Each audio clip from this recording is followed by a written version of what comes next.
For a very long period of time, starting in the 1960s and then into the 1970s, computers were seen as a way, information technology in general was seen as a way of making government bureaucracy more efficient and effective. So the drive was always on productivity, efficiency, doing more with less. Maybe in the 1990s or so, we had another dimension come into this picture, and that is to be more consumer-friendly or citizen-friendly in the services that the government provides. But these are just two very specific ways of looking at how government interacts with society, because it looks at the citizens as consumers, as transactional partners with the government. You go for efficiency to lower the cost, or you go for consumer friendliness or transactional partner friendliness in order to provide some service quality. I believe that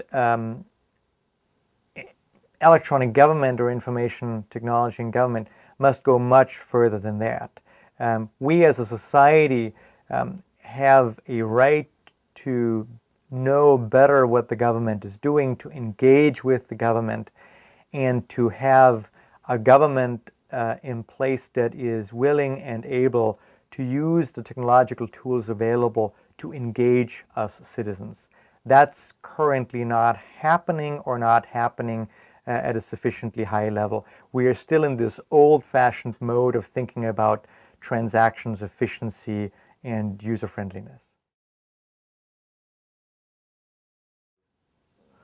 The U.S. government lags behind in electronic government quite a bit, largely because whenever you need to create an electronic government transaction software, you need to involve a number of different government stakeholders, and they despise each other usually, and they hate when the other side has access to their information and data.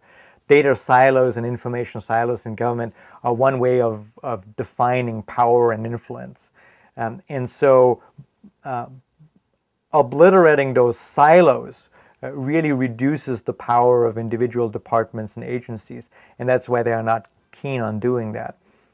Let me give you what I thought a wonderful example, if I may.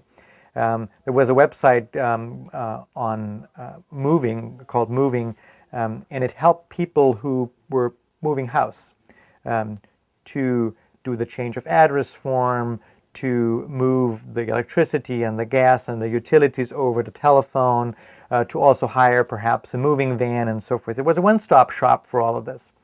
And it was a public-private partnership that made this all possible. And it was a huge success. People really loved this, this website. Government agencies realized that, and they thought, gosh, this means there's real traffic to be generated.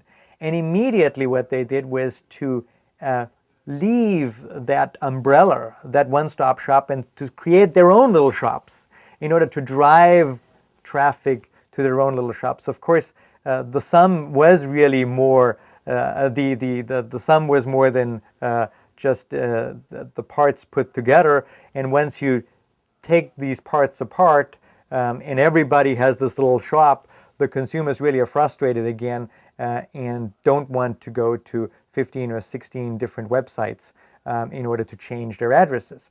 The problem therefore is that when you break down the silos, you create value. When you resurrect the silos, you destroy value. That's something that government agencies theoretically understand, but have practical difficulties realizing and putting in place. But I am really more interested in another aspect. I am interested in the way by which government in the United States has now decided to make public a lot of the information that it collects.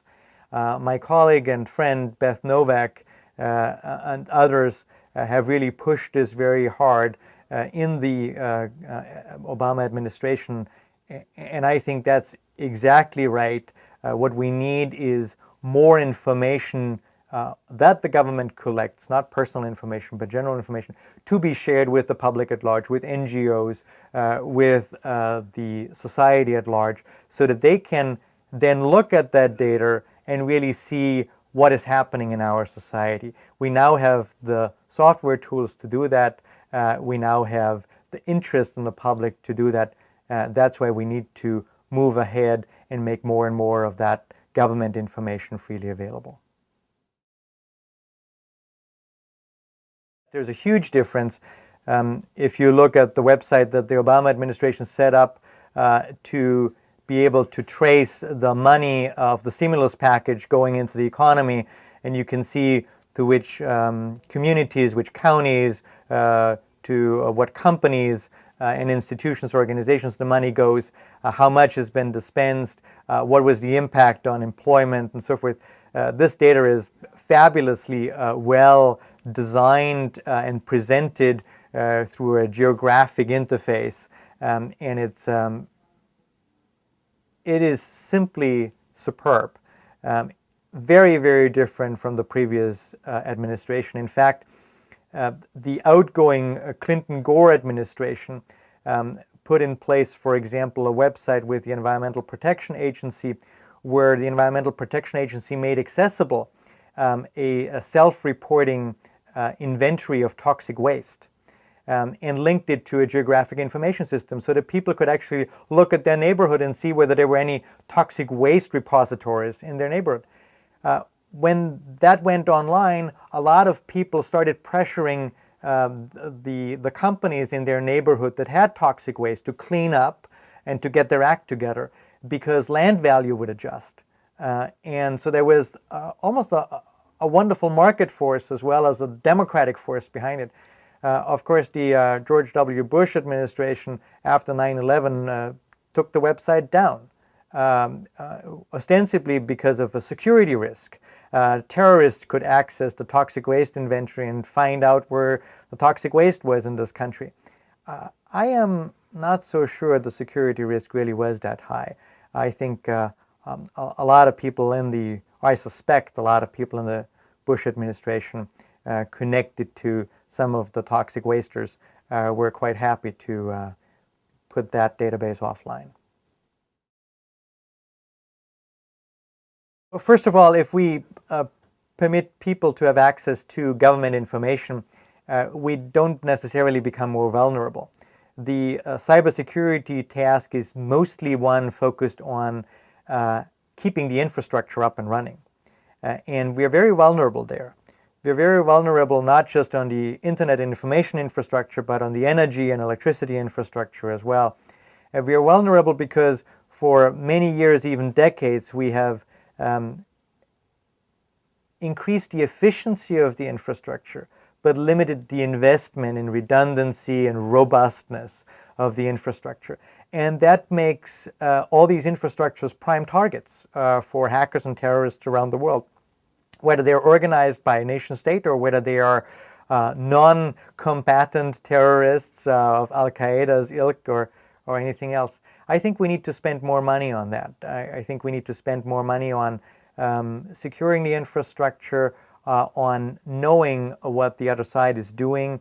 The federal government does not have yet its act together on cybersecurity. That's still a big problem. It will require all the major stakeholders to come together. It will require some legislative change as well, and it will require a different mindset of the people. The missiles of tomorrow are not going to come through the sky. They're coming through the fiber optic networks.